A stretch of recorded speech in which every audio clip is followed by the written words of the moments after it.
안녕하세요. 전 세계의 감동적인 이야기를 전하는 해외사 연튜브입니다. 겨울에 한기가 깊어가는 요즘, 항상 건강에 유의하시길 바라며 오늘 여러분에게 전할 특별하고 마음을 울리는 사연을 시작하겠습니다. 한국인들 다 성형해서 예쁜 거잖아. 맞아.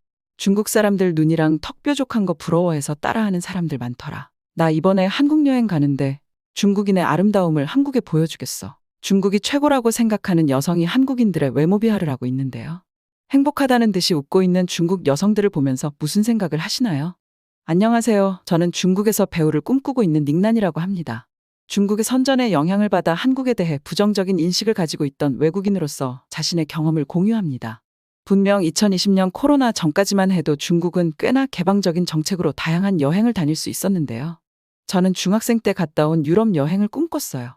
물론 관광 가이드가 다 해준 거지만 파리의 낭만적인 거리, 로마의 유서 깊은 유적지, 바르셀로나의 활기찬 삶을 동경했죠. 미친 듯이 더럽긴 했어요. 하지만 유럽이라는 이유로 뭔가 프리미엄이 붙은 거죠. 그리고 저는 연예인을 꿈꾸는 사람이잖아요. 누구나 부러워하는 유럽에 가서 맛있는 것들을 먹고 예쁜 사진들을 찍어서 팔로워를 모아야 했어요. 23년이 되자마자 저는 다시 유럽 여행을 하려고 했는데요. 비자가 나오질 않았어요. 휴가 기간을 그냥 날릴 수는 없어서 한국으로 여행을 갈 수밖에 없었습니다. 아빠는 일단 가자고 했지만 저는 울고불고 난리가 났었어요. 더 어렸을 때도 갔었던 여행인데 왜 이제는 안 되는지 너무 짜증이 났거든요. 한국은 중국의 것들을 다 베끼는 나라잖아요. 중국의 GDP 성장을 보세요. 한국이 어떻게 중국을 따라올 수가 있겠어요. 그런 나라에 굳이 놀러 가야 하는 이유를 모르겠더라고요. 저는 중국이 단순한 국가가 아니라 경제 강국으로 비상하는 용이라고 생각해요. 중국이 경제적으로 성장하면서 문화적 르네상스가 심지어 꽃을 피웠어요. 한국인들은 이걸 죄다 따라하잖아요. 저는 좀 미적 감각이 있는 사람이거든요. 딱 보면 뭐가 예쁜지를 알아요. SNS만 봐도 뭐가 유행하고 예쁜 건지 알아볼 수 있죠. 그래서 한국에 갈 수밖에 없다는 걸 알았을 때 중국의 대단함을 한국에 보여주고 와야겠다고 생각했어요. 중국은 단순히 고층 빌딩을 짓는데 그치지 않고 고대 예술, 문학, 전통을 되살린 나라니까요. 저는 베이징의 후통에서 과거와 현재가 조화를 이루는 가운데 우리 문화의 정체성이 되살아나는 것을 경험했습니다. 제가 이렇게 말하면 저는 공부를 못할 거라고 생각하는 사람들도 많은데요. 저는 공부도 잘하는 연예인이 되고 싶어서 공부도 열심히 했습니다. 무려 중국인민대학교를 입학까지 한 사람이에요. 지금은 입학 전에 여행을 가려고 할 뿐이고요. 저는 그래도 한국에 가는 김에 중국의 멋짐을 한국에 보여주고 와야겠다고 생각했어요. 저의 스타일과 중국의 대단함을 한국 사람들이 당연히 알아볼 거라고 생각했습니다. 대한항공 비행기에 몸을 싣자 드디어 여행의 현실이 다가왔습니다. 승무원들이 따뜻한 미소와 흠잡을 데 없는 프로페셔널함으로 저를 맞이하며 여행의 분위기를 조성합니다. 좌석에 앉자마자 저는 자부심과 기대감을 느낄 수 있었습니다. 비행기가 인천으로 내려오면서 창밖으로 드넓게 펼쳐진 도시를 바라보는데 뭔가 이상했어요. 제가 생각하는 한국은 돈이 없고 시골일 거라고 생각했는데요. 비행기에서도 빛이 엄청나게 빛나고 있었어요. 현대적인 고층 빌딩과 구불구불한 강, 고요한 황해가 어우러진 풍경에 뭔가 이상함을 느꼈어요. 비행기에서 내리자 이 이상함은 더 강해졌는데요. 베이징의 공항보다 훨씬 더 좋았어요. 훨씬 크고 뭔가 많았어요. 심지어 저는 새벽에 도착을 해서 대중교통을 이용할 수가 없었는데요. 공항을 걷다 보니 이른 시간임에도 불구하고 꼼꼼한 정돈과 친절한 직원들의 모습이 눈에 띄었습니다. 청결 상태는 흠잡을 데 없었고 모든 것이 정리되고 관리되는 방식에서 편안한 질서, 의식이 느껴졌습니다. 안내판도 명확하고 이해하기 쉬워 길을 찾기가 쉬웠습니다. 혼자 여행하는 저에게 안전은 가장 큰 걱정거리 중 하나였고 특히 그 시간에 도착하는 것은 더욱 그러했습니다. 하지만 인천공항은 조명이 밝고 깨끗하며 순찰이 잘 되어 있어서 그런 걱정이 금세 사라졌습니다. 눈에 띄는 보안 요원들이 있었지만 눈에 거슬리지 않고 전문적이어서 부담스럽지 않으면서도 안전하다는 느낌을 주었습니다. 이 시간대에도 원활하게 운영되는 공항의 규모에 감탄하며 공항을 둘러보았습니다. 하지만 저를 진정으로 놀라게 한 것은 밝고 환한 불빛으로 활기차게 움직이는 편의점의 모습이었어요. 저는 익숙한 스낵과 음료의 모습에 이끌려 편의점에 들어섰고 새로운 나라에 온 것 같은 설렘이 더해졌습니다. 진열대를 훑어보며 독특한 상품들을 구경하던 중 특히 유용한 상품이 눈에 들어왔는데 바로 그 자리에서 바로 구매할 수 있는 SIM 카드 진열대였습니다. 저는 새벽에 도착했으니까 일단 하루는 로밍을 하고 이후에는 휴대폰 대리점에 들어가려고 했었는데요. 유심카드를 편의점에서 판다는 사실에 깜짝 놀랐어요. 제가 심카드를 들고 카운터로 다가갔을 때 점원은 친절하게 고개를 끄덕이며 반겨주었습니다. 심지어 유심을 뽑는 핀도 제품에 다 들어있었어요. 편의점 직원은 익숙한 듯이 유심을 어떻게 쓰는지 알려주더라고요. 언어 장벽에도 불구하고 거래는 순조롭게 진행되었습니다. 몇 분 만에 현지 한국 번호가 부여되고 인터넷에 연결되어 숙소로 가는 길을 탐색하고 가족에게 무사히 도착했음을 알릴 수 있었습니다. 이 순간은 단순해 보이지만 한국의 편리함과 효율성을 처음으로 실제로 경험한 순간이었습니다. 단순히 유심을 구매할 수 있다는 것 이상으로 저와 같은 여행객의 니즈를 이해하고 24시간 내내 서비스를 제공하는 세심한 배려에 감탄했습니다. 다음날 오후에 서울 한복판으로 나가자마자 저는 다양한 의상에 압도당했습니다. 한국 사람들 왜 이렇게 잘 사는 거죠? 중국에서는 한 60%는 옷을 입는데 관심이 없거든요. 아무래도 먹고 사는 문제가 시급하니까요. 그런데 한국 사람들은 길거리에서 음식을 파는 사람들도 모두 제가 아는 브랜드를 입고 있었어요. 젊은 에너지가 느껴졌고 패션도 이를 반영했습니다. 청소년과 청년들은 오버사이즈 후드티와 세련된 스니커즈, 파스텔톤의 대담한 패턴, 개성을 더하는 액세서리 등 최신 트렌드를 뽐냈습니다. 단순히 트렌드를 따르는 것이 아니라 개성을 표현하는 것이 중요했습니다. 강남의 고급 지역으로 이동하면서 스타일은 좀 더 세련되고 하이패션적인 분위기로 바뀌었습니다. 이곳에서는 럭셔리 브랜드와 한국 디자이너의 맞춤 제작이 어우러져 우아하고 세련된 룩이 탄생했습니다. 마치 살아있는 패션 잡지를 보는 것 같았고 매번 새로운 스타일과 트렌드를 접할 수 있었습니다. 거리는 캔버스였고 사람들은 각자의 옷을 입은 예술가들이었습니다. 저는 제 옷이 초라해지는 걸 느꼈어요. 이렇게 말하면 좀 웃긴데요. 한국 강아지가 중국 사람들보다 옷을 잘 입는 것 같았어요. 중국 문화가 최고라고 생각했었는데 말이에요. 옛날에 유럽 여행에 간 게시글을 올렸을 때보다 훨씬 더 반응이 좋았어요. 그런데 다들 한국이라고 말하니까 믿지 못했습니다. 한국이 다들 중국보다 못 사는 나라라고 생각하고 있었던 것 같았어요. 저도 그랬죠. 저는 롯데월드타워 기슭에 서서 하늘을 향해 뻗어있는 123층을 올려다봤습니다. 현대 건축의 경이로움인 이 건물은 구름을 뚫고 나올 것만 같았습니다. 놀라운 속도로 위로 올라가는 엘리베이터에 오르자 가슴이 두근거렸습니다. 그래도 상하이의 타워만큼은 못할 거라고 생각했어요. 문이 열리자 전망대로 향하는 문이 열렸고 저는 다른 세계로 발을 내디뎠습니다. 이 높은 곳에서 바라본 서울의 전경은 기적과도 같았습니다. 서울이 광활하고 복잡한 테피스트리처럼 눈앞에 펼쳐져 있었습니다. 고층 빌딩이 햇빛을 받아 반짝이고 한강이 도시를 가로질러 흐르고 산들이 지평선을 감싸고 있었습니다.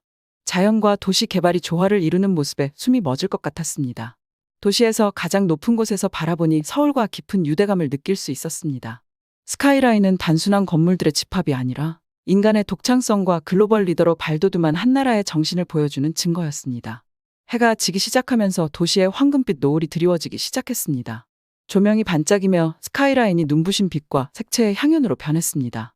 낮과 밤이 어우러져 서울의 역동적인 아름다움의 정수를 담아낸 마법 같은 순간이었습니다. 하지만 제가 한국에서 가장 놀랐던 건 중국과 같이 빈부격차가 지나치게 크지 않다는 점이었어요. 저는 그제서야 중국의 GDP와 한국의 GDP의 차이를 알았습니다. 국내 총생산 자체는 중국이 훨씬 더 높지만 이걸 인구수로 나눈다고 생각하면 이야기가 달라지는 거였어요. 이제 경제학을 전공할 건데 제가 너무 멍청하다는 생각을 했습니다. 하지만 중국에서는 이런 부분들을 알려주지 않고 중국의 좋은 점만 계속해서 알려줬어요. 저는 모범생으로서 그 공부들을 열심히 했을 뿐이고요. 상하이의 어느 정도 부유한 가정에서 자란 저는 가혹한 삶의 현실과 격리되어 있었던 거예요. 우뚝 솟은 고층 빌딩과 분주한 상업이 있는 상하이는 번영의 거품이었습니다. 저는 중국에 존재하는 빈곤에 대해 어렴풋이 알고 있었지만 그것은 현실이라기보다는 저한테는 추상적인 개념이었어요. 중국의 작은 마을들은 저는 도시 생활과 극명한 대조를 이루는 풍경을 가지고 있어요. 집들은 허름했고 당연하게 여겼던 기본적인 편의시설이 부족한 곳이 많아요. 마을 사람들의 얼굴에는 고된 노동과 고단한 삶의 흔적이 고스란히 새겨져 있었습니다.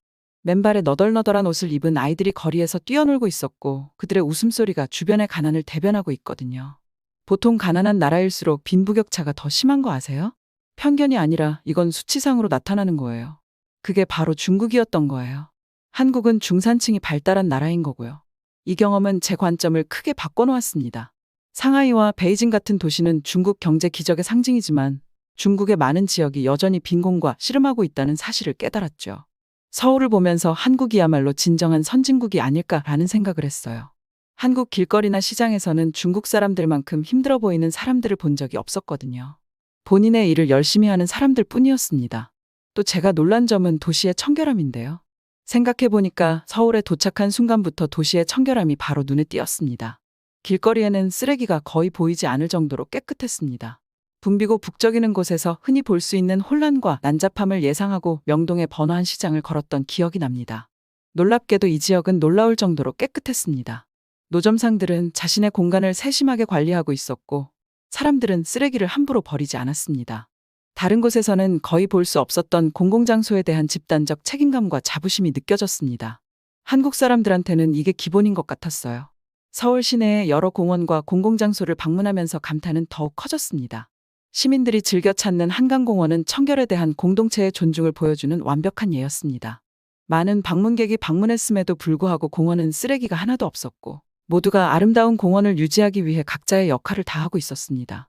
중국 공원이었으면 대소변이 가득했을 거예요. 공공시설에 화장실이 제대로 되어 있지 않으니까 볼일을 보는 사람도 있을 거고 당장 자기의 욕구가 중요하니까 아무데나 볼일을 보고 떠나는 사람도 있고요. 거짓말인 것 같다고요? 저도 거짓말이었으면 좋겠네요. 하지만 가장 행복했던 건 어플 사용이었어요. 중국에 살면서 저는 인터넷 사용의 제약에 익숙해져 있었습니다. 전 세계 많은 지역에서 디지털 생활의 필수 요소로 자리 잡은 인스타그램이나 유튜브 같은 플랫폼은 제 손이 닿지 않는 곳이었습니다. 저는 현지 소셜미디어와 콘텐츠 플랫폼에 의존했는데 이 플랫폼은 견고하긴 했지만 글로벌 무대에서 제가 놓치고 있는 것이 무엇인지 항상 궁금했습니다. 중국을 떠나는 순간 새로운 디지털 영역에 발을 내딛는 기분이었습니다. 새로운 나라에 도착하자마자 공항의 와이파이에 열심히 연결하여 인스타그램과 유튜브를 다운로드했습니다. 인스타그램을 처음 열었을 때 저는 생생한 이미지와 해외에 사는 친구들의 이야기, 전 세계의 삶과 문화를 엿볼 수 있는 콘텐츠의 홍수에 놀랐습니다. 유튜브는 완전히 다른 세계였습니다. 갑자기 전 세계 곳곳에 음악, 다큐멘터리, 브이로그, 교육 콘텐츠 등 끝없이 쏟아지는 동영상을 접할 수 있게 되었죠. 압도적이면서 동시에 흥미진진했습니다. 저는 몇 시간 동안 콘텐츠를 탐색하며 얼마나 많은 콘텐츠가 있는지, 얼마나 쉽게 액세스할 수 있는지에 감탄했습니다. 가장 인상 깊었던 것은 이러한 플랫폼에서 표현의 자유가 보장된다는 점이었습니다. 사람들은 자신의 삶과 의견, 예술을 자유롭게 공유했습니다. 정보와 아이디어의 자유로운 흐름은 이전에는 경험하지 못했던 것이었고 엄청난 해방감을 느꼈습니다. 인스타그램을 통해 오랜 친구들을 다시 만나는 기쁨은 정말 컸습니다. 중국에서의 생활에 대한 사진과 이야기를 공유하며 잃어버린 시간을 되찾았습니다. 유튜브를 통해 새로운 관심사를 발견하고 제가 흥미를 느낄 줄 몰랐던 주제에 대해 배웠습니다. 새롭게 찾은 디지털 자유는 제 일상을 크게 변화시켰습니다. 글로벌 이벤트에 대한 정보를 더 많이 접하고 전 세계의 친구 및 가족과 더 많이 소통하고 다양한 관점과 문화를 더 많이 접하게 되었습니다. 마치 완전히 새로운 세상이 저에게 열린 것 같았습니다. 중국을 떠나 이러한 플랫폼에 접속할 수 있게 된 것은 단순한 소셜미디어가 아니라 글로벌 커뮤니티와 연결되는 것이었습니다. 디지털 자유가 개인의 성장과 학습, 국경을 초월한 관계 구축에 얼마나 중요한지 깨닫게 되었습니다. 제가 얼마나 억압된 환경에서 자라왔는지 새삼 느껴졌어요. 제가 억압된 환경에서 자랐구나를 또 느낀 계기가 있었는데요. 제가 지금까지 한국 가수들이 중국 가수들을 따라하는 거라고 생각했는데요. 유튜브를 자유롭게 보니까 다 날짜상으로 중국 가수들이 따라한 거더라고요. 유튜브로 신나게 K-팝 뮤직비디오를 보다가 중국 연예인들과의 차이를 알았어요. 머리색이 엄청나게 다양했어요. 금발뿐만이 아니라 보라색, 분홍색, 초록색까지도 있었어요. 제가 이 부분에 왜 의아함을 느꼈냐면요. 중국 연예인들은 머리색이 화려하면 안 되거든요. 거짓말이 아니라 진짜예요. 금낭령이라고 해서 남자가 여자처럼 보이면 안 된다는 얘기예요. 그래서 피어싱도 금지, 화려한 머리색도 금지시키는 거예요. 잘 보시면 한국에서 넘어간 중국 아이돌들도 다 중국에 갈 때는 염색을 하고 나올걸요. 가발도 아니고 다들 염색까지 해야 중국 방송에 나올 수 있더라고요. 근데 이게 진짜 여자 같다는 거랑 사회랑 무슨 상관인지 모르겠어요. 이러한 유명인들의 다양한 헤어 컬러는 단순한 패션을 넘어 개성과 자기 표현을 중시하는 문화를 반영하는 것이었습니다. 연예인 지망생으로서 저는 너무 부러움이 느껴졌어요. 한국에서는 헤어 컬러가 자연스러운 스펙트럼에 머무르는 경향이 있었는데 그런 대담한 실험을 보면서 놀랍기도 하고 영감을 받기도 했습니다. 외모를 통해 자신을 표현하는 방식과 한국 대중문화에서 미의 기준을 탐구하고 재정의하는데 얼마나 많은 자유가 있는지 생각하게 되었습니다. 오늘의 첫 번째 사연은 여기까지입니다. 날씨가 많이 쌀쌀해졌으니 건강에 유의하세요. 여러분의 구독, 좋아요, 알람 설정은 저희에게 큰 힘이 됩니다. 그럼 이제 두 번째 사연으로 넘어가 보겠습니다. 여러분의 따뜻한 마음이 이 사연에도 잘 전달되길 바랍니다. 야, 한국 애들 수학만 잘하는 거 아니었어? 왜 미술도 잘해? 미국의 한 고등학교 한국 학생을 보면서 다들 놀라움을 금치 못하는데요. 수학을 잘 안다는 건 워낙 알려진 일이지만 미술을 잘 안다는 건 무슨 일일까요? 안녕하세요. 저는 미국에서 패션 브랜드를 런칭할 준비를 하고 있는 휘연이라고 합니다. 아버지가 미국에 가서 살아야 한다고 말씀하시던 날을 기억합니다. 저는 정말 절망밖에 없었어요. 한국에서도 공부를 더럽게 못하는 제가 미국에 간다고 어떻게 살 수 있겠어요. 저는 중학교 2학년 때 미국으로 가게 된 거예요. 저는 영어도 중학교 2학년 수준밖에 못했어요. 아빠한테 저만 할머니랑 한국에 있겠다고 빌었는데요. 아빠는 꿈쩍도 안 하셨어요. 번화한 거리, 활기찬 시장, 편안한 길거리 음식 냄새 등 저에게 익숙한 서울을 떠나 낯선 곳으로 떠난다는 것은 두려움밖에 없었어요. 서울방 한 구석에 자리 잡은 작은 책상에 앉아 외국어처럼 보이는 방정식과 숫자로 낙서된 교과서와 종이에 둘러싸여 있습니다. 시계바늘은 매 순간 수학과의 싸움을 상기시키며 흘러갔습니다. 항상 어렵게만 느껴지던 수학이 요즘은 넘을 수 없는 벽처럼 느껴집니다. 친구들은 수학 문제를 쉽게 풀고 특히 친형인 민호 형은 저를 도와주려고 노력하는 것 같아요. 형은 연습의 문제일 뿐이라고 말하지만 저에게는 모르는 언어로 된 책을 읽으려는 것과 같습니다. 노력하면 할수록 좌절감만 커지죠. 부모님 모두 회계사세요. 미국 회계사 자격증을 따고 두 분 다 미국에서 일할 기회를 얻으신 거죠. 왜 저만 수학을 못하는지 도통 이해할 수가 없었죠. 한국 가정에서 흔히 기대하는 우수한 학업 성적을 원하십니다. 부모님은 저희 고군분투를 이해하지 못하십니다. 제가 수학 수업, 시험, 숙제 하나하나가 얼마나 두려운지 모른 채 노력을 안 해서 그렇다고 말씀하시죠. 학교에서 저는 수학 수업이 다가올수록 두려움을 느낍니다. 선생님은 친절하시지만 설명은 종종 제 머리 위로 날아갑니다. 저는 수학만 하면 길을 잃었어요. 외로움을 느낍니다. 선생님이 시험지를 돌려주실 때면 시험지를 덮고 있는 빨간 자국을 보며 마음이 가라앉습니다. 여정은 인천국제공항에서 장시간 비행을 하는 것으로 시작되었습니다. 비행기 창밖을 바라보며 생각에 잠겨 몇 시간을 보냈습니다. 광활한 태평양 상공을 날면서 조부모님이 들려주신 옛 한국 이야기, 회복 탄력성과 희망에 대한 이야기를 떠올렸습니다. 이 여행이 제 자신의 이야기에 어떻게 더해질지 궁금해졌습니다. 미국에 착륙하는 것은 마치 다른 세계에 발을 디딘 것과 같았습니다. 공항, 도로, 심지어 하늘까지 모든 것이 광활하게 보였습니다. 늘 침착한 사람인 아버지는 미로 같은 공항을 쉽게 안내해 주셨습니다. 저는 제가 가장 좋아하는 한국 과자가 담긴 작은 가방을 움켜쥐고 뒤따랐습니다. 언어도 문제였어요. 당장 학교에 다녀야 하는데 말이에요. 아버지는 유창하게 영어를 구사하셨지만 저는 어려움을 겪었습니다. 기본적인 구문은 알고 있었고 어느 정도 이해할 수 있었지만 말하기는 또 다른 문제였습니다. 처음 패스트푸드점에서 음식을 주문할 때 한국어와 영어를 섞어 말해서 종업원이 당황했지만 재미있어 했습니다. 아버지가 나서서 대화를 매끄럽게 이어나갔습니다. 저는 당황스러움과 동시에 영어 실력을 향상시켜야겠다는 결심이 솟구쳤습니다. 저는 정말 기가 죽은 상태로 학교에 갔어요. 특히 영어를 거의 못하기 때문에 이곳의 모든 것이 부담스럽게 느껴집니다. 매일 아침 학교 건물에 들어서면 불안감으로 속이 울렁거릴 정도였어요. 복도는 수다와 웃음소리, 고함소리로 가득하지만 제게는 알아들을 수 없는 소리의 바다처럼 느껴집니다. 단어의 의미를 파악하고 익숙한 무언가를 포착하려고 노력하지만 쉽지 않습니다. 수업 시간에 선생님이 질문을 하면 주제를 파악할 수 있을 정도는 이해하지만 완전한 대답을 할 수 있을 정도는 아닙니다. 저는 선생님이 저를 부르지 않기를 바라며 조용히 앉아 있습니다. 선생님이 저를 부르면 반 친구들은 저를 쳐다보고 저는 소심하게 어깨를 으쓱거리며 아돈노 라고 중얼거릴 뿐입니다. 점심시간은 하루 중 가장 힘든 시간입니다. 다른 학생들은 삼삼오오 모여 웃고 떠들고 있을 때 저는 혼자 식탁에 앉아 샌드위치를 먹었어요. 급식이 그립더라고요. 샌드위치는 배가 차지지도 않았어요. 근데 혹시나 다른 음식을 먹는다고 따돌림이 있을까봐 한식을 싸가지도 못했어요. 아빠가 원망스러웠죠. 한국에 있는 친구들, 농담, 대화가 그리워요. 이곳에서 저는 투명인간이 된 것 같고 모두가 소속감을 느끼는 군중 속에서 길을 잃은 것 같아요. 부모님은 괜찮아질 거라고 영어 연습만 더 하면 된다고 말씀하셨어요. 부모님은 제가 얼마나 힘든지 의사소통에 실패할 때마다 얼마나 더 낙담하는지 이해하지 못하세요. 집에서는 편안하고 친숙한 한국어를 사용합니다. 하지만 밖에서는 제 목소리가 작고 하찮게 느껴지는 세상과 마주합니다. 듣기보다 라이팅 과제는 지옥이었어요. 답답하고 눈물이 나기 직전에 저는 수업이 끝난 후에도 남아 영어 선생님인 톰슨 선생님과 이야기를 나눕니다. 저는 제 어려움을 표현하기 위해 애를 썼지만 선생님은 인내심을 가지고 들어주셨어요. 정말 학교에 다니기 싫었어요. 그런데 반전은 제가 한국에서 가장 싫어했던 수학 시간에 시작되었어요. 선생님은 연립 방정식 문제를 풀어보자고 했어요.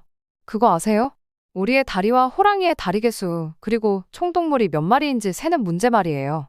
한국에서는 초등학교 6학년 때부터 풀기 시작하는 문제잖아요. 미국 애들은 머리를 받고 표를 하나하나 만들기 시작하더라고요.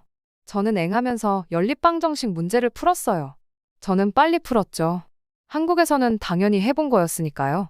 제가 이상하리만치 빨리 푼 걸 안 선생님은 제 풀이를 보러 왔어요. 그리고 여기는 표로 계산하는 애들만 있었으니까 선생님은 거의 완벽한 풀이라고 생각하셨는지 저에게 앞에 나와서 풀어달라고 했어요. 저는 수십 명의 시선이 저를 주시하는 것을 느끼며 칠판으로 걸어갔습니다. 저는 뱃속이 울렁거렸지만 손에 힘을 빼고 분필을 집어들었습니다. 기분이 이상했어요. 한국에서는 맨날 수학 때문에 고생만 했는데요.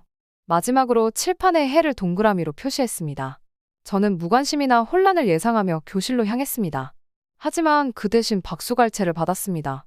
반 친구들의 얼굴에는 놀라움과 감탄이 섞여 있었습니다. 역시 수학은 한국인이지, 라고 했어요. 저는 기분이 진짜 이상했어요. 한국에서는 바보였던 제가 천재가 된 거잖아요. 선생님은 미소를 지으며 잘했어. 대수학을 잘 이해하고 있구나, 라고 말하며 웃으셨죠. 제가 자리로 돌아가자 몇몇 반 친구들이 엄지손가락을 치켜 세웠습니다. 미국에 도착한 후 처음으로 저는 동료들과의 유대감과 소속감을 느꼈습니다. 그날은 제게 전환점이 되었습니다. 수학에 대한 저희 사랑이 문화와 언어의 장벽을 뛰어넘을 수 있다는 것을 깨달았고, 이곳에서 제 능력이 가치 있고 존중받는다는 것을 알게 되었죠. 저도 차근차근 수학을 할 수 있을 것 같았어요. 그때부터 저는 수업에 더 자신감을 갖게 되었고, 더 많이 참여하고 다른 사람들의 수학 문제를 도와주기도 했습니다. 덕분에 아이들과 말할 기회가 생겼고 영어 실력도 점차 늘었어요. 한국에서는 자신 없었던 수학 자신감도 생겼고요. 좌절하지 않고 꾸준히 공부하니까 되더라고요. 그거 아세요? 미국 중학생들 중에 구구단을 못 외워서 계산기를 쓰는 애들이 많아요. 거짓말 같죠? 저도 처음에는 눈을 의심했어요. 여기서 제가 수학을 잘해서 수학자가 됐으면 그게 소설 같은 이야기겠지만 저는 수학을 잘 아는 정도는 됐어도 수학의 영재성을 보이지는 않았어요. 하지만 이게 제 자신감을 만들어줬죠. 진짜는 미술 시간이었어요. 저는 한국에서만 살았으니까 한국 애들이 미술을 잘한다고는 생각해 본 적이 없는데요. 외국에서는 한국 애들이 수학이랑 미술을 잘하는 이미지더라고요. 저는 스스로를 예술가라고 생각해 본 적이 없었어요. 옷을 입거나 한국 패션에 관심이 좀 많은 정도였어요. 미술 수업 날, 저는 어색함을 느꼈습니다. 벽은 학생들의 멋진 작품으로 장식되어 있었고, 다른 학생들은 모두 붓과 연필에 자신감이 넘쳐 보였습니다. 저는 소심하게 이제를 설치했는데, 텅 빈 캔버스가 저를 쳐다보고 있었어요. 선생님인 젠킨스 선생님은 우리가 풍경을 그리게 될 것이라고 말씀하셨습니다. 좋아하는 풍경을 그려보세요. 저는 구불구불한 언덕, 활발한 부산바다, 봄날의 활기찬 벚꽃 등 한국의 고요한 풍경을 떠올렸습니다. 하늘부터 시작해서 파란색과 흰색을 섞어 구름의 부드러움을 표현했습니다. 그런 다음 하늘을 반사하는 광안리 바다를 그렸습니다. 부산이니까 산도 그렸어요. 학교 애들은 전부 다 눈에 보이는 풍경을 그리려고 하더라고요. 저는 그림에 너무 몰두한 나머지 수업이 끝나는 줄도 몰랐어요. 젠킨스 선생님은 비평을 위해 모두 모이라고 하셨습니다. 반 친구들이 걸어오는데 제 심장이 두근거렸습니다. 무관심할 거라고 예상했지만 친구들의 반응은 전혀 달랐습니다. 야, 너 천재다. 한 반 친구가 외쳤습니다. 보이지도 않는 걸 어떻게 그려? 라고 다른 친구는 덧붙였습니다. 학생들은 제가 그린 장소에 대해 물어보며 제 작품에 진심으로 감탄했습니다. 저는 부산의 바다와 산에 대해 설명하면서 제 고장에 대해 이야기하는 동안 자부심이 솟구치는 것을 느꼈습니다. 그런데 한국인들이 미술을 잘한다는 게 어떤 거냐면요. 잘 따라 그리고 옷이나 트렌드에 대한 감각이 있는 거더라고요. 생각해보면 미국 애들 옷을 진짜 이상하게 입었어요. 저는 옷도 많고 관심도 많은 학생이었던 거죠. 여러분들도 미국으로 오시면 천재 소리를 들을 수 있을 거예요. 이 새로운 나라로 이주한 후 처음으로 저에게 매우 개인적인 무언가를 알아봐주고 인정해준다는 느낌을 받았습니다. 미술 작품은 한국에서의 과거와 미국에서의 현재를 잇는 다리이자 제 일부를 다른 사람들과 공유할 수 있는 방법이었습니다. 알고 보니까 한국 문화 자체가 인기 있는 분위기였어요. 저는 어느 날 소심하게 김밥 도시락을 싸간 적이 있어요. 미국 학교로 김밥 도시락을 싸들고 가기로 결심했던 날 아침이 기억납니다. 낯선 환경에 적응하려고 애쓰던 수줍은 한국 학생인 저로서는 과감한 결정이었죠. 한국에서는 김밥이 주식이었지만 미국에서는 김밥이 어떻게 받아들여질지 확신할 수 없었기 때문입니다. 어머니가 만들어주신 김밥을 한 입 크기로 예쁘게 썰어 포장하면서 긴장감이 교차했습니다. 채소와 달걀의 선명한 색이 흰 쌀밥과 김과 아름다운 대조를 이루었지만 반 친구들이 이상하게 생각하지는 않을지 걱정이 되었습니다. 점심시간이 다가왔고 저는 도시락을 열기 전에 망설였습니다. 제 주변에는 학생들이 샌드위치와 샐러드, 간혹 패스트푸드를 꺼내는 모습이 보였습니다. 심호흡을 하고 뚜껑을 열자 깔끔하게 정돈된 김밥이 모습을 드러냈습니다. 잠시 정적이 흘렀습니다. 전 실수했다고 생각했어요. 그러자 테이블 건너편에서 호기심 어린 목소리로 "저게 뭐야?" 라고 물었습니다. 고개를 들어 저와 제 도시락을 바라보는 두어 쌍의 눈을 보았습니다. "김밥이야." 애써 씩씩한 목소리로 말했어요. 그러자 정말 깜짝 놀란 순간이 왔습니다. "한 조각 먹어도 돼요?" 제 옆에 앉은 소심한 여학생이 물었습니다. 그 여학생의 질문이 물꼬를 트는 듯 곧 여러 친구들이 시식을 요청했습니다. 저는 잠시 망설이다가 김밥을 나눠주기 시작했습니다. 김밥을 맛보는 반 친구들의 반응을 지켜보면서 처음에는 긴장했지만 이내 얼굴이 환하게 밝아졌습니다. "야, 미쳤다." 한 학생이 외쳤습니다. "맛이 정말 좋아요." 또 다른 학생이 말했습니다. 칭찬이 계속 이어지자 저는 행복감과 안도감이 밀려오는 것을 느꼈습니다. 남은 점심시간 동안 저는 한국 음식과 문화에 대한 질문에 답하며 사람들의 관심을 한몸에 받았습니다. 저는 서울의 푸드마켓, 맛있는 냄새로 가득한 번화한 거리, 그리고 음식이 한국 사회생활에서 얼마나 큰 부분을 차지하는지에 대한 이야기를 나누었습니다. 그날 김밥 도시락은 제 안에 무언가를 바꿔놓았습니다. 저를 다르게 만든 것이 다른 사람들에게도 흥미로울 수 있다는 것을 깨달았죠. 저는 제 유산을 숨기지 않고 포용하기 시작했고, 제 문화를 동료들과 더 많이 공유하기 시작했습니다. 저는 한국인이라는 이유로 미국 애들한테 인정받을 수 있었어요. 저는 중학교 때의 경험 때문에 한국인이라는 걸 어디 가서도 감춘 적이 없는데요. 그리고 미국에서는 패션 스쿨에 입학하게 되었어요. 저는 언제나 역시 한국인은 미술을 잘해라는 말을 들으면서 살았어요.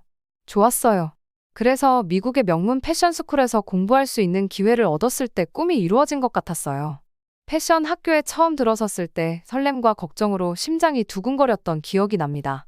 저마다 독특한 스타일과 비전을 가진 재능 있는 학생들로 둘러싸여 있었죠. 영감을 주는 동시에 두려운 마음이 들기도 했죠. 수업은 강렬했습니다.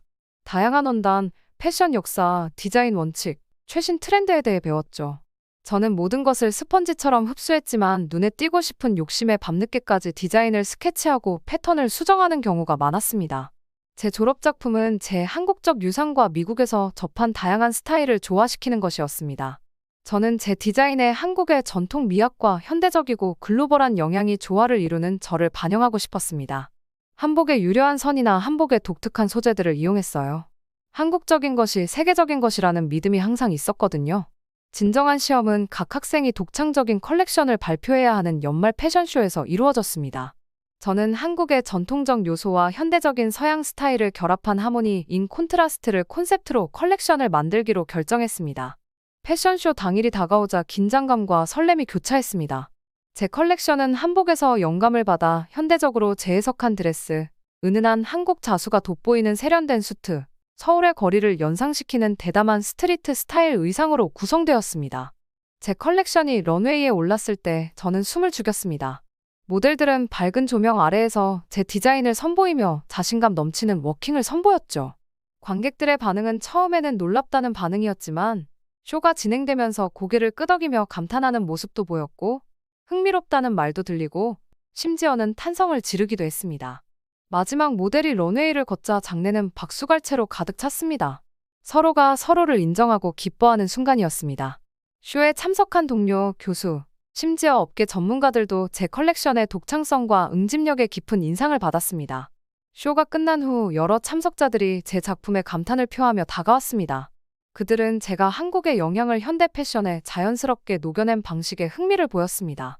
그날 밤, 저는 새로운 영향을 수용하면서도 제 뿌리에 충실하는 것이 디자이너로서 저희 강점이라는 것을 깨달았습니다. 저는 지금 제 패션 브랜드를 런칭할 준비를 하고 있어요. 요즘 한국 문화가 워낙 인기라서 투자를 쉽게 받을 수 있었거든요. 한국인으로서 자부심을 가지고 살게 해준 한국의 교육과 한국 사람들의 유행선도 능력에 감사를 표현합니다. 언제나 한국 브랜드가 최고라는 인식을 가지게 하는 브랜드가 되는 게 제 꿈이에요. 그럼 다음 사연으로 넘어가 보겠습니다. 안녕하세요. 저는 미국의 곳곳을 오가며 트레일러 운전사로 일하고 있는 잭이라고 합니다. 저는 학창 시절 내내 미식 축구를 대표해 활동을 하다가 부상을 당한 이후 트레일러 기사가 되었습니다. 지금은 벌써 꿈처럼 느껴지는 일이지만 미식 축구를 하던 때만 해도 저는 누구보다 건강한 삶을 살았다고 자부할 수 있었습니다. 어릴 때는 아주 약하고 각종 유행하는 병이나 알레르기를 달고 살았던 제가 그렇게 건장하게 컸다는 사실에 부모님은 늘 믿겨지지 않는다는 말을 하시곤 했죠. 180cm가 넘고 어깨도 상당히 넓게 벌어진 제 건장한 체구를 보시면 어릴 때 약했다는 이야기를 믿기 어려우실 겁니다. 하지만 저는 공부를 잘 하지는 못했습니다. 책만 피면 졸음이 몰려오곤 했죠. 그래서 어릴 적부터 공부는 나의 길이 아니라는 걸 아주 일찍 깨달았던 것 같습니다. 운동하는 게 가장 재미있었으니까요.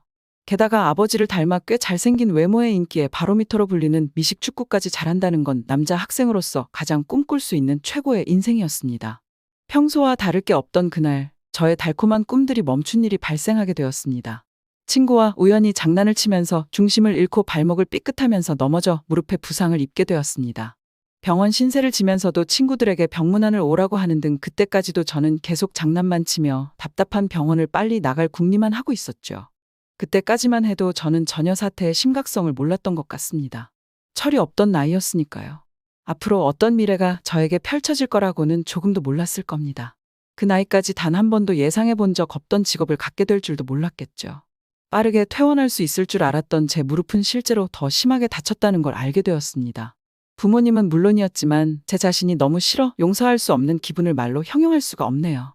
병원에 여러 차례 방문하며 검사를 받았고 더 좋아지길 증상의 경과를 기다렸지만 조금만 무리하면 아파지고 퉁퉁 부어오르는 걸 느낄 수 있었습니다. 조금 기다린다고 해서 괜찮아질 통증이 아니라는 걸 스스로가 알아챌 수 있었죠. 병원에서도 한 번 다친 무릎이 다치기 전처럼 완벽하게 돌아갈 수 있는 방법은 없을 것 같다며 조심스럽게 이야기를 꺼내셨죠. 살살 하는 운동은 괜찮겠지만 과격한 운동이나 무리가 가는 행동은 절대로 삼가야 한다고 하셨죠. 살살 하는 운동만 괜찮다니 제가 그 나이 때까지 해온 게 바로 격하고 역동적임 때문에 사랑받는 미식 축구인데 그건 그냥 저희 모든 걸 포기하라는 소리와 같았죠.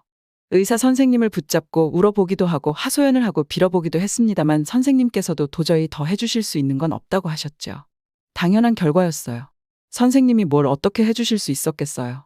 그냥 제가 지푸라기라도 잡고 싶어 의사 선생님에게 매달린 거란 걸 제 스스로도 알고 있었어요. 나의 단 한순간의 장난으로 이 모든 것들을 애써 포기한 채 멈춰야 한다는 게 억울하기도 하고 화가 뻗쳐 미치겠다는 생각이 들었습니다. 제 자신이 너무 증오스러웠고 마음속에 불이 활활 타는 것처럼 화가 식질 않았어요. 몇 날 며칠을 방에 틀어박혀 나가지도 않고 그때로 시간을 돌리고 싶다며 늦은 후회를 할 뿐이었습니다. 근데 뭐 별 수 있었겠어요? 의사 선생님 말대로 할 수밖에요. 결국 결론은 앞서 말씀드린 대로예요. 저는 미식축구 선수가 아닌 트레일러 기사가 되어 미국의 전국 곳곳을 누비고 있습니다. 그래도 다행인 점은 이 일을 해보니 딱히 특별하게 싫은 점을 발견하지도 못했고 생각보다 운전을 꽤 잘해서 나름 만족하는 삶을 살고 있습니다. 아, 그리고 무엇보다 제 경력에 비해 연봉도 꽤 높은 편이거든요. 제가 워낙 밤낮 없이 열정적으로 일에만 몰두해서 그런 결과이기도 하지만요. 트레일러 기사에 하는 일을 간혹 궁금해하시는 분들이 많으셔서 이야기해드리자면 미국의 트레일러 기사는 다른 나라와 하는 일은 비슷할 겁니다. 정말 큰 대형 트럭을 이용해서 선박이나 기차 등을 운전해 화물을 이동시키는 직업인데요. 주로 식품이나 의류 건설 자재, 전자제품, 농산물 등을 옮기긴 하지만 저는 모든 시간에 맞으면 운반하는 편이라 종류를 따지진 않습니다. 저는 다른 기사들보다도 더 많은 일을 했어요. 우리는 월급보다 한 만큼 일을 하는 각각이 개인 사업자와 같은 개념이라고 생각해야 합니다. 다른 트레일러 기사들은 이런 저를 보고 돈에 환장한 사람, 돈이라면 다 하는 사람이라며 미쳤다고 손가락질하는 모습도 보였습니다. 뒤에서 욕을 하고 흉을 보는 사람들도 있었지만 반면에 그러다 큰일 난다고 조심하라며 진심의 걱정을 쏟아주는 사람도 있었죠. 하지만 사람들이 잘못 알고 있는 게 하나 있었습니다. 제가 그렇게 열심히 일을 한 것은 결코 돈 때문에 그런 말도 안 되는 일정을 소화한 게 아니었습니다. 그냥 오직 제 고통스러운 기억과 마음을 잊기 위한 수단이었죠. 그렇게 해야만 더 빨리 잊을 수 있을 것만 같았으니까요. 자꾸만 생각나는 부상당했던 그날의 기억은 저를 불현듯 괴롭혔고 특히나 저를 가장 괴롭게 했던 것은 여전히 미식 축구의 선수로 코치로 활발하게 활약하고 있는 함께 운동했던 저희 동료들의 모습이었습니다. 그래서 저는 친구의 추천으로 이 트레일러 일을 시작하고 일부러 저만의 시간을 제 자신에게 주지를 않았습니다. 마음이 괴로우니 몸을 괴롭혔어요. 하지만 그때 조금 더 일찍 깨달았어야 합니다. 그 결정은 몸뿐만 아니라 저희 전체를 다 망가뜨리게 되었으니까요. 저는 다른 사람들보다 자신 있었던 게 있었습니다. 그건 다름 아닌 바로 체력. 체력 하나는 누가 와도 이길 자신이 있다고 자부하며 살아왔죠. 그래서 트레일러 운송 일을 시작하고서도 혹독한 스케줄을 견뎌냈던 거죠. 아마 체력이 없던 사람이었다면 진작에 나가 떨어지고 말았을 겁니다. 트레일러 운전 일을 한다는 게 상상하시는 그 이상으로 힘들고 어려운 일이거든요. 그래도 워낙 타고난 체력 자체가 좋다고 자부하며 무리해서라도 매일 해서 일을 했죠. 그때 알았어야 했습니다. 몸만 힘든 게 아니라 스트레스를 받아 마음까지 함께 힘든 시기에는 건강에 대해 더 많은 걸 잃을 수 있다는 것을 말입니다. 그러던 어느 날 극심한 스트레스가 시발점이 된 것인지 저희 몸에는 이상한 변화가 생기고 말았습니다. 선수 생활을 할 때는 그래도 식당이나 코치님의 지도 아래 우리는 제대로 균형 잡힌 식사와 생활을 할 수 있었는데 이제는 제가 먹고 자고 모든 것이 제 스스로의 결정과 선택에 달려 있어야 했습니다. 운동을 할 때는 오직 운동을 더 잘하는 것에 대해서만 집중하면 됐지만 트레일러를 몰게 되면서부터는 저는 움직이는 사업체이기도 해서 쉬지 않고 이익을 만들어내려는 데만 혈안이 되기도 시간이 모자랐습니다.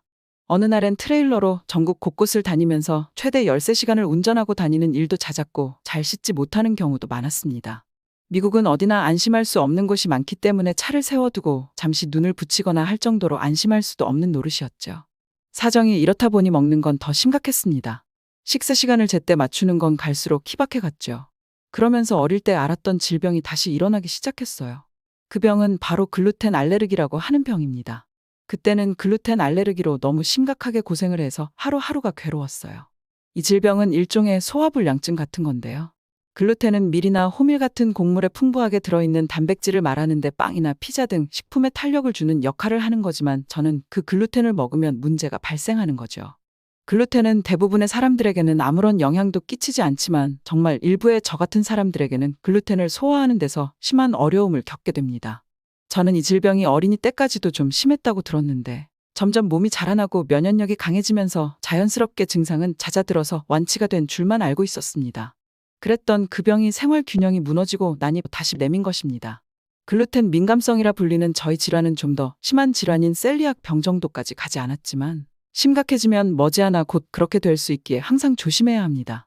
미식 축구를 할 때만 해도 이 정도로 심각하진 않았는데 이젠 글루텐이 함유되지 않은 음식을 먹어야 완벽히 소화가 가능하고 컨디션이 좋지 않은 날에는 글루텐을 전혀 소화하는 능력이 생기지 않습니다. 보통의 사람들과 다른 걸 갖는다는 건 어디에서나 언제나 불편을 불러 일으켰습니다. 저 때문에 항상 함께 먹는 메뉴에 제약이 있어야 했죠. 양측 모두가 괜찮은 메뉴를 파는 식당을 찾고 싶어도 미국 전역엔 그런 식당은 정말 없는 편입니다. 저는 매번 사람들에게 제 이야기를 하고 양해를 받을 수도 없는 노릇이라 괜찮다며 그냥 그 음식들을 먹어본 적도 있지만 그 이후로 얼마나 고생을 했었는지 건강을 한번 잃으면 다시 되찾는 건 정말 굉장히 어렵습니다. 한번 증상이 나빠지기 시작하니 이제는 다시 좋아지기까지는 2주에서 3주 정도의 기간이 소요되더군요. 그래서 저는 이제 괜찮은 척 먹는 그런 행동을 하면 안 되겠다고 교훈을 얻게 되었죠. 그렇게 저는 사람들과 만나는 약속을 하나 둘 피하게 되더니 점차 이 교류가 없어지게 되었습니다. 식습관은 상호작용을 하며 살아가는 인간에겐 정말 중요한 수단인데 제 건강과 직결되어 있는 문제이기 때문에 애초에 그 문제가 발생하지 않도록 늘 관리를 잘해야 합니다. 그래서 저는 항시 글루텐을 될 수 있는 한 피해야 합니다. 최대한 야채를 많이 섭취해야 하죠. 하지만 야채를 먹으면 몸에 좋다는 건 어린아이들도 다 아는 사실이지만 뭐 그렇게 하기가 어디 쉽나요? 남자 혼자서 그렇게 챙겨 먹는다는 건 더 쉽지 않습니다. 게다가 그 풀떼기 정도만 먹고서 이 큰 몸을 유지하려면 아마 매 끼니를 코끼리만큼 먹어야 할 겁니다. 도시락을 싸서 다녀봤지만 상해버리는 날들도 많았습니다. 그래서 저는 웬만하면 고기를 섭취하려고 노력했죠. 그래도 요즘에는 웰빙 열풍이 미국 전역에 불면서 글루텐 프리 식당들도 많이 생겨났습니다. 사람들도 아마 글루텐이 많이 들어간 음식은 먹으면 먹을수록 몸에 염증을 유발하고 체중도 증가한다는 점이 점점 알려지면서 자의로 글루텐 프리를 선택하게 된 사람들이 증가하고 있는 태세죠. 하지만 그런 식당들은 대부분 거주자들이 많이 몰려있는 밀집 지역이나 다운타운 근처에만 몰려 생겼기 때문에 제가 사 먹을 수 있는 기회가 적었습니다. 게다가 저는 밤 늦게 끝날 일도 많은데 아시다시피 미국에서 그 시간에 어딘가 들어가 마음 편하게 식사를 할 수 있는 일은 거의 없다고 볼 수 있죠. 그런데 저에게 특별한 경험을 하게 한 하루가 있었습니다. 그날은 생각보다 배송이 일찍 끝나 오랜만에 어떤 걸 먹을까 생각하고 있던 차에 한 식당에 들어가게 되었습니다. 그 동네에는 마땅한 식당이 보이질 않더군요. 그렇게 들어간 곳에서 메뉴판을 받았는데 제가 먹을 만한 음식이 없었습니다. 모조리 다 글루텐이 들어간 음식뿐이었죠. 저에게 메뉴판을 준 직원에게 제 사정을 이야기했습니다. 그러자 그 직원은 메뉴 중에는 글루텐을 뺄 수 있는 건 없다고 말했죠. 자기가 요리하는 게 아니라면서 미안하다고 했습니다. 계속 일만 하느라 너무 배가 고팠지만 어쩔 수 없어 일어나 인사를 하고 문을 닫고 나갔습니다. 그런데 아까 그 여성이 저를 따라 문을 밀고 나오는 거 아니겠어요? 저는 깜짝 놀라 그녀를 쳐다보며 무슨 일이냐고 물었죠. 메뉴판만 고작 받았을 뿐인데 팁을 안 주고 간 것 때문에 따지러 오는 게 아닐까 했어요. 최근에 미국에서는 팁을 받는 음식점들의 도를 넘는 팁 갑질로 인해 골머리를 썩고 있거든요.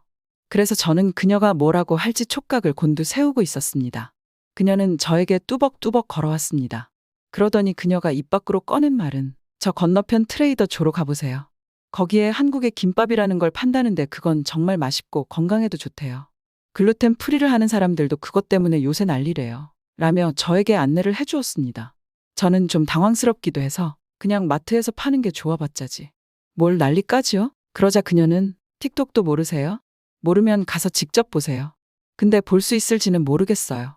김밥의 실물을 보는 게 유니콘 같은 존재거든요. 저도 매일 아침 저녁으로 가보지만 한 번도 성공해 본 적이 없는걸요. 그녀의 말은 장난이 아니라 진짜 같았습니다. 저는 딱히 지금 근방에 먹을 만한 곳도 더 보이지 않아 그녀가 말해준 마트인 트레이더 조로 향했어요. 비교적 사람들이 없을 시간대라 그런지 마트 내부는 한산했습니다. 저는 직원에게 다가가 한국의 김밥이라는 게 어디 있냐고 물어봤죠. 그러자 그 직원이 손으로 알려준 방향엔 진짜 그 여자가 말했던 김밥이라는 글자가 쓰여 있었습니다. 그런데 단 한 줄도 없더군요. 그 큰 냉동고가 다 김밥이라니. 그런데 심지어 한 개도 남지 않았다는 것에 그녀의 말이 전부 사실이라는 게 실감이 났습니다. 못 산다고 하니 더 먹고 싶은 마음과 호기심이 자라났습니다. 하지만 뭐 별 수 없으니 돌아서 가려는데 절호의 기회가 찾아왔습니다.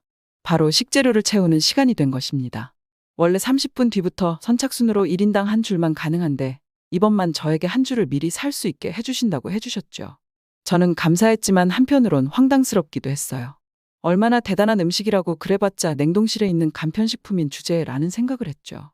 김밥의 재료를 봐도 제가 먹으면 안 되는 게 하나도 없이 건강한 음식이었습니다. 계산대에 김밥과 물 하나를 올렸더니 갑자기 그 직원분은 행운의 날이네요. 축하해요. 라며 뒤편에 전자레인지를 가리키며 꼭 데워 먹으라는 말과 함께 진정으로 축하를 해줬습니다. 게다가 그곳을 가리키며 김밥 때문에 일부러 만든 전자레인지 섹션이라는 얘기까지 하는 그녀의 설명이 다소 부담스럽지도 했지만 너무 배가 고파 얼른 먹고 싶은 마음뿐이었죠. 드디어 계산을 하고 사람들이 추천해준 대로 전자레인지에 넣어대었고 패키지를 뜯었죠. 포장을 열자 처음 보는 비주얼과 향은 나쁘지 않았는데요. 한 입 먹는 순간 제가 한 번도 먹어본 적 없던 맛에 놀랐습니다. 그리고 오랜만에 저를 위한 좋은 식사 한 끼를 먹은 것 같은 만족감이 들었죠. 순식간에 한 개를 다 먹어버리고 하나 더 구매하고 싶어서 고개를 돌려 내부를 살폈더니 이미 김밥을 사려고 대기하는 사람들의 줄이 놀이공원 어트랙션 줄처럼 길게 나 있었습니다. 그냥 차에 다시 타야 했죠. 그래도 그간 먹어왔던 어떤 끼니보다 든든했던 한 끼였습니다. 결국 저는 살 수 없이 돌아서야 했습니다. 그렇게 다음 날 오랜만에 이틀 연속 쉬는 날이었습니다. 이젠 이전처럼 무리해서 근무를 하진 않으려고 해요. 그래도 이틀 연속으로 쉬는 일은 드문데 오랜만에 휴식다운 쉼을 하기 위해 집에 누워 있었습니다. 그런데도 계속해서 이전에 먹었던 김밥이 생각나는 거였습니다. 김밥을 먹고서는 전혀 아무런 탈도 나지 않은 것도 신기했지만 그 맛 때문에 자꾸만 생각이 나곤 했어요. 그래서 근처에 구매할 수 있는 곳이 없나부터 시작해서 김밥에 대한 여러 가지 정보를 알아보기 시작했죠. 김밥에 대해 검색하자 생각보다 더 엄청난 인기와 관심에 더 놀랄 수밖에 없었습니다. 미국 각지에서는 한국 김밥을 구하느라 정말 난리였어요. 제가 저번에 샀던 게 행운이라는 걸 이제야 알 수 있었죠. 미국의 42개 주 560개 지점의 김밥은 모두 동이 나버려서 지역 커뮤니티마다 김밥을 어느 동네에 가면 살 수 있는지, 지점별 재입고 시기가 언제인지까지에 관련한 정보가 실시간으로 공유되고 있었습니다. 미국 전역에서는 김밥의 품귀 현상으로 인해 1인 1개 구매 제한이나 오픈런하는 현상까지 보이고 있고요. 최근에는 미국뿐만 아니라 일본에서도 이와 같은 현상을 보이고 있다고 했습니다. 또 김밥을 구매하지 못한 사람들은 꽝 대신 달기라는 심정으로 구매한 다른 한식들의 맛까지 이슈가 되면서 김밥뿐만 아니라 김치, 비빔밥, 불고기 구매의 유행까지 함께 이끌고 있다고 하더군요. 이렇게 한식, 특히 김밥이 미국에서 난리가 난 데는 몇 가지 이유들이 있었습니다. 김밥을 먹는 영상이 엄청난 이슈가 되면서 순식간에 1200만 회를 돌파했고, 심상치 않던 소비자들의 움직임에 대해 NBC와 CBS 같은 미 공중파 방송사들에서도 계속 김밥에 대해 구하기 힘들다고 다루며 품귀 현상은 점차 더 심각해져만 갔죠. 내용이 나오면서 점차 품귀 현상이 심각해졌다고 합니다. 그리고 대도시 중심으로 유행하는 건강식의 열풍에 딱 맞는 음식이었죠. 김밥에 잎채소와 뿌리채소, 밥 그리고 해조류인 김으로 쌈감은 식물성 재료의 종류가 다양하게 되어 있고 예쁜 비주얼까지 가지고 있어 기호대로 만들 수 있다는 점에서 젊은 세대들의 마음을 사로잡고 있어요. 특히 휴대도 간편하고 한 입에 쏙 넣을 수 있으며 젓가락, 접시도 필요가 없어 편리한 데다 건강하기까지 한 음식인 거죠. 여기에 최근 미국에서 외식값이 천정부지로 치솟고 앞서 말씀드렸던 것처럼 팁으로 인한 문제인 팁플레이션까지 있어 사람들은 식당을 기피하면서 가성비가 높은 음식을 찾고 있는데 한국의 김밥은 모든 것에 완벽한 음식이었죠. 아무리 찾아도 살 수 있는 곳을 찾을 수가 없어 저는 제가 만들기로 했습니다. 유튜브를 보고 연습해서 몇 번을 해봐도 김밥을 만드는 건 생각보다 훨씬 어려웠습니다.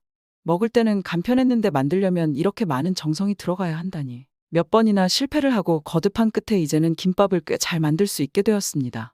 완벽하게 한국식으로 만들 수는 없지만 최대한 비슷하게 만들었죠.